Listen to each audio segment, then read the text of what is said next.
umangke sa mga kasamahan ni Lian Paz sa EB Babes. Ibinuking pa nila pati sila raw ay niligawan ni Paolo para masungkit ang matamis na oo ni Lian. Ang chika mula kay Lars Santiago.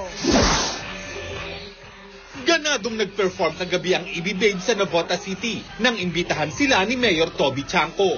Dapat lang daw silang maging ganado dahil masaya sila sa love life ng kasama nilang si EB Babe Lian Paz. Nagsisimula pa lang maging close si Lian kay Paulo Contis, kinilatis na agad ng EB Babes ang aktor. Ganun daw talaga ang grupo kapag may lalaking nagiging close sa isa sa kanila. Inobserbahan daw nila si Paulo at maging si Lian at ang resulta. Nakikita naman po namin mahal po nila yung isa't isa. Kaya sinusuportahan din po namin si Lian. Kung saan siya masaya, dun din po kami.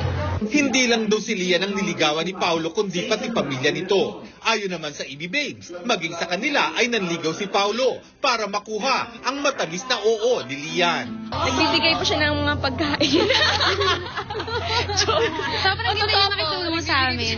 Sobrang bait niya sa akin. As in, pag may mga gusto ko, sobrang tinatanong niya ako lagi, tas anak tawag nila sa akin kasi anak nila ako ni Lian.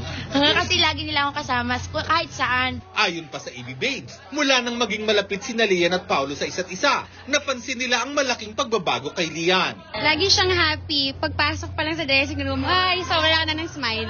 Kahit anong intriga mang iba to sa kanya, hindi niya pinapansin kasi basta masaya siya at saka alam namin na wala namang mali. Ano naman kaya ang masasabi ni Lian sa pagsang-ayon ng mga kasama niyang EB Babes sa ugnayan nila ni Paulo? Thank you guys. Thank you girls. Siyempre masaya ako dahil finally, kung happy ako, happy din sila for me. Lars Santiago, updated sa Showbiz Happening.